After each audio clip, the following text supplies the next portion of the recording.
আসসালামু আলাইকুম। আমি নাজনীন নাহার, সহকারী শিক্ষক, হাউজিং এস্টেট মাধ্যমিক বিদ্যালয়, কুষ্টিয়া। আমি আজ তোমাদের সাথে নবম শ্রেণীর জীববিজ্ঞানের প্রথম অধ্যায় নিয়ে আলোচনা করব। আমার প্রথম অধ্যায়টির নাম জীবন পাঠ। আমি আজ জীবন পাঠ অধ্যায়টি আলোচনার জন্য কয়েকটি প্রধান বিষয় নির্বাচন করেছি। সেটি হচ্ছে জীববিজ্ঞানের ধারণা, জীববিজ্ঞানের শাখাসমূহ আর জীবের শ্রেণীবিন্যাস। শিক্ষার্থী বন্ধুরা, আমরা আজ এই তিনটি টপিকস নিয়ে আলোচনা করব। তো শিক্ষার্থী বন্ধুরা, জীবন পাঠ অধ্যায়টি আলোচনার জন্য প্রথমেই আমাদের যেটা জানতে হবে সেটা হচ্ছে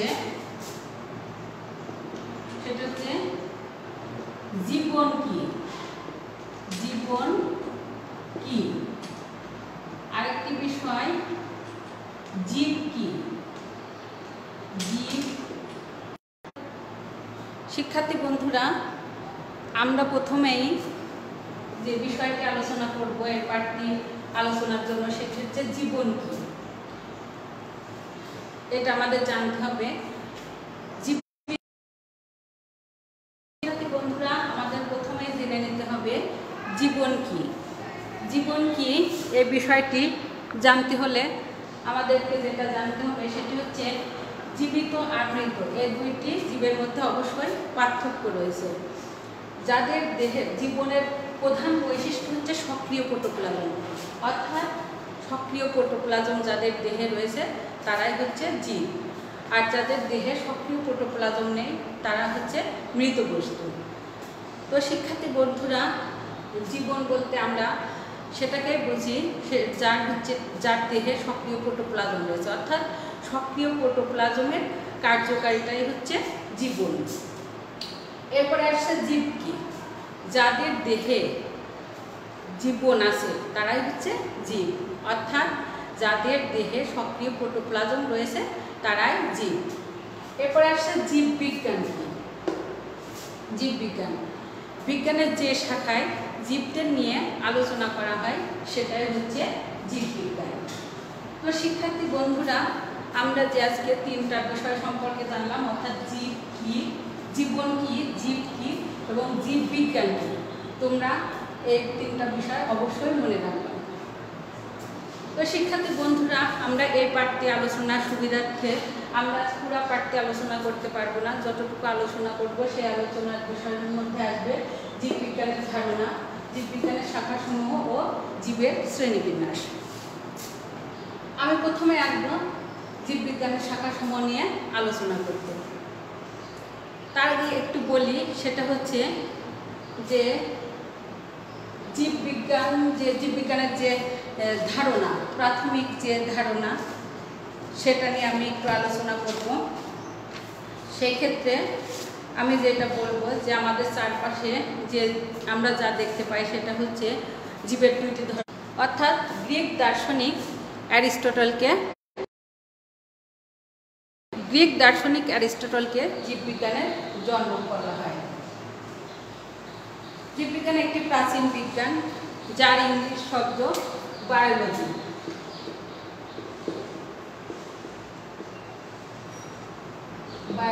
এই বায়োলজি শব্দটি দুইটি গ্রিক শব্দ থেকে আসছে। সেই দুইটি হচ্ছে বায়োস, যার অর্থ জীবন, আর লগোস, যার অর্থ জ্ঞান।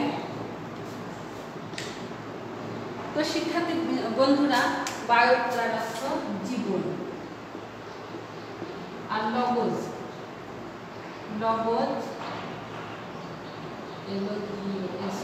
যার অর্থ জ্ঞান। অর্থাৎ জীববিজ্ঞান হচ্ছে জীবন সংশ্লিষ্ট যে জ্ঞান সেটাই জীববিজ্ঞান। তো শিক্ষার্থী বন্ধুরা, এরপরে আমি আসবো জীববিজ্ঞানের শাখাসমূহ নিয়ে আলোচনা করতে। তোমরা একটা কথা মনে রাখবে, সেটা হচ্ছে গ্রিক দার্শনিক অ্যারিস্টটলকে জীববিজ্ঞানের জনক বলা হয়।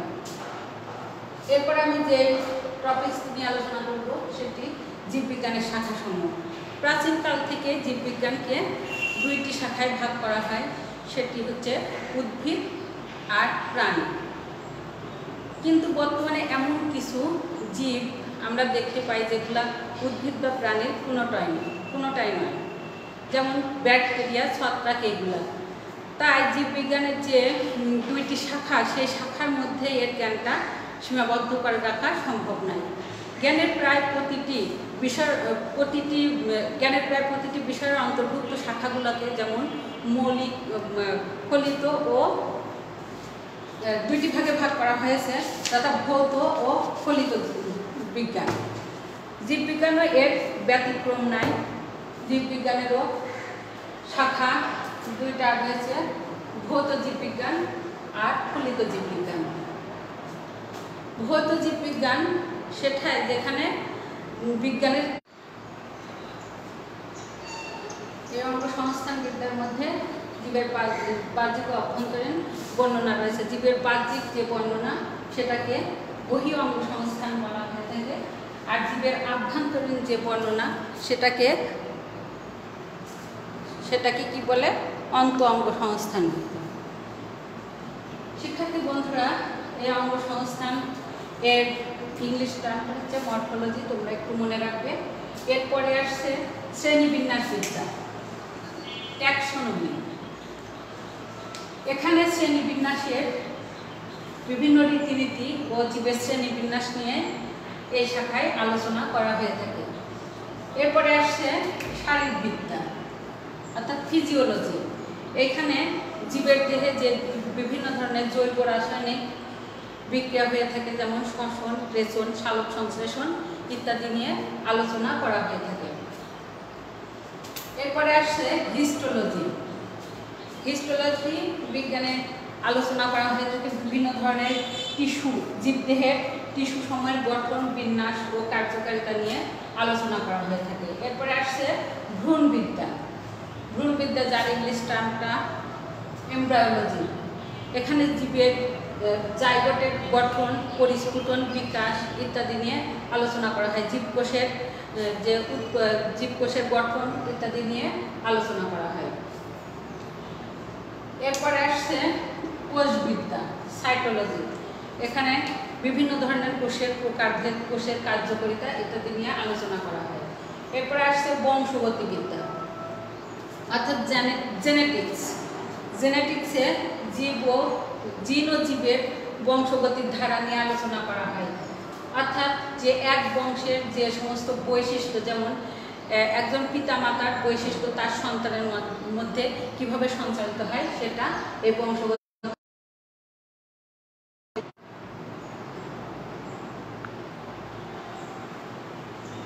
ক্রমবিকাশের তথ্যসমূহ নিয়ে এখানে আলোচনা করা হয়।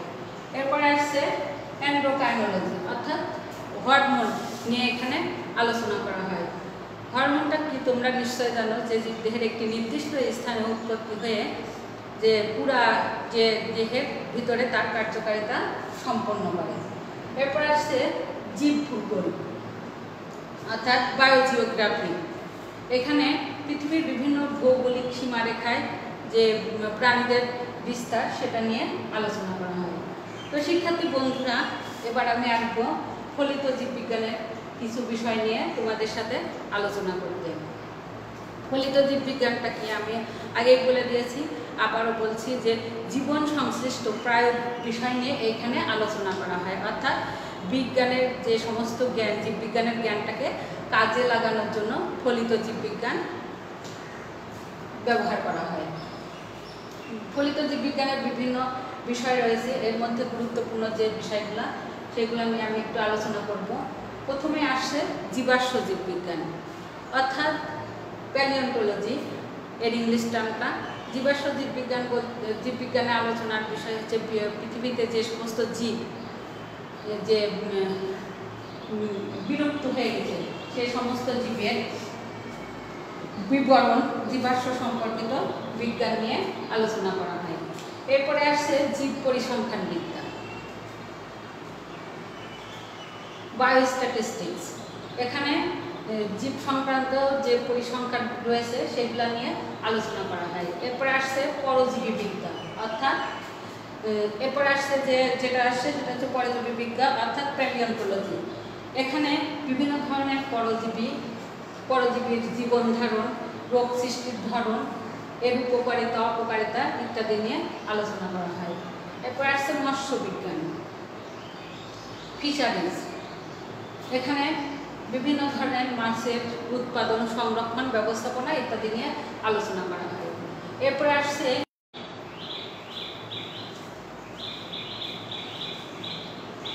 জিন প্রযুক্তি ও ব্যবহার নিয়ে জিন প্রযুক্তিতে আলোচনা করা হয়।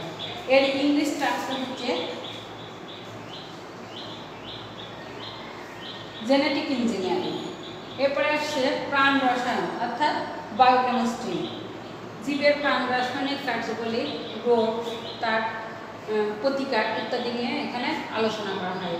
এরপর আসছে পরিবেশ বিজ্ঞান, ইনভায়রনমেন্টাল সায়েন্স। এখানে পরিবেশ বিজ্ঞান সম্পর্কিত যাবতীয় বিষয় নিয়ে আলোচনা করা হয়।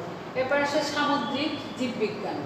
সামুদ্রিক জীববিজ্ঞানে ইংলিশ টার্মটা, সামুদ্রিক জীববিজ্ঞানের ইংলিশ টার্মটা হচ্ছে মেরিন বায়োলজি।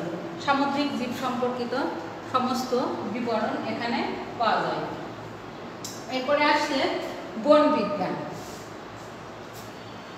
বন বিজ্ঞানের ইংলিশ টার্মটা হচ্ছে ফরেস্ট্রি। এখানে বন সম্পদ ব্যবস্থাপনা এবং সংরক্ষণ সম্পর্কিত বিজ্ঞান। এরপরে আসছে জীব প্রযুক্তি, যার ইংলিশ টার্ম বায়োটেকনোলজি। মানব এবং পরিবেশের কল্যাণে জীবদের ব্যবহার নিয়ে এখানে আলোচনা করা হয়। এরপর আসছে ফার্মেসি, অর্থাৎ এখানে ওষুধ শিল্প ও তার ব্যবস্থাপনা নিয়ে আলোচনা করা হয়। এরপর আসছে বন্যপ্রাণীবিদ্যা। এখানে বন্যপ্রাণীদের সংরক্ষণ ও তার ব্যবস্থাপনা নিয়ে আলোচনা করা হয়। এর ইংলিশ টার্মটা হবে ওয়াইল্ড লাইফ। এরপর আছে বায়ো ইনফরমেটিক্স, অর্থাৎ কম্পিউটার প্রযুক্তি নির্ভর জীববিজ্ঞান ভিত্তিক তথ্য, যেমন ক্যান্সার। ওই বিশ্ববিদ্যালয়ের অ্যানাটমির অধ্যাপক নিযুক্ত হন। বিভিন্ন ধরনের বিভিন্ন ধরনের উদ্ভিদ সংগ্রহ, বিশেষ করে উদ্ভিদের ফুল এবং জীবের শ্রেণীবিন্যাসে তার অনেক আগ্রহ ছিল। তিনি প্রথম পূর্ণ শ্রেণীবিন্যাস এবং নামকরণের ভিত্তি প্রবর্তন করেন, তাই তো তাকে জীববিজ্ঞানের জনক বলা হয়। শিক্ষার্থী বন্ধুরা, তোমরা একটু এই কথাটা মনে রাখবে যে জীববিজ্ঞানের তাকে শ্রেণীবিন্যাসের জনক বলা হয়। শ্রেণীবিন্যাসের জনক কে? সুইডিশ বিজ্ঞানী ক্যারোলাস লিনিয়াস হচ্ছেন শ্রেণীবিন্যাসের জনক। তো শিক্ষার্থী বন্ধুরা, এরপরে আমরা যেটা দেখব যে শ্রেণীবিন্যাসের উদ্দেশ্য কি, অর্থাৎ কেন শ্রেণীবিন্যাসটা করা হয়।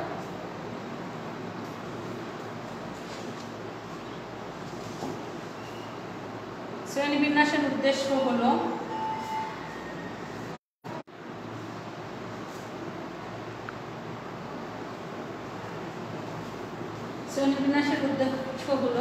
প্রতিটি জীবের দল উপদল সম্পর্কে জ্ঞান আহরণ করা। তোমরা একটু পয়েন্ট আকারে লিখে নিতে পারো।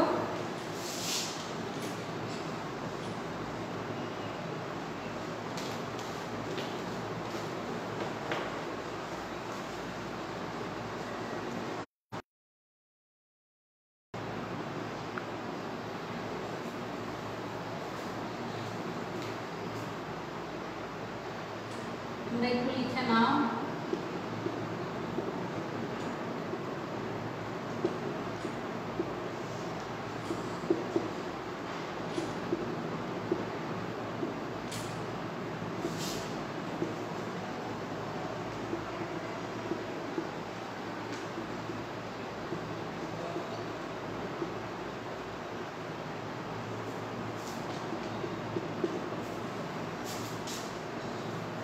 প্রতিটি জীবের দল উপদল সম্পর্কে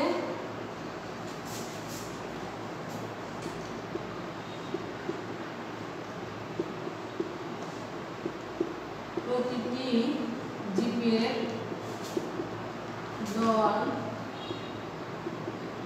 উপদল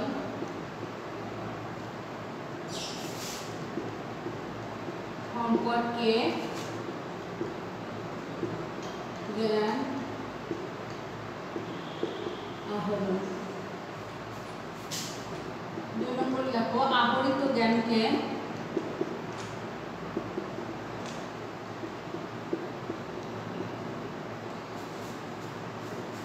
নম্বর লেখো, আহরিত জ্ঞানকে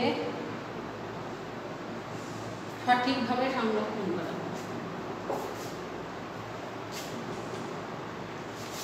জীবজগতের ভিন্নতার উপর আলোকপাত করে এটুকু একটু লিখে নাও।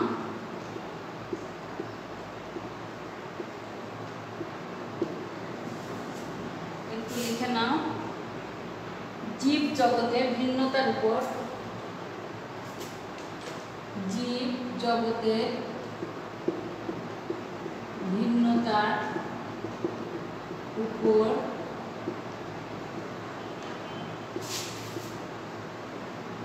আলোকপাত করে আহরিত জ্ঞানকে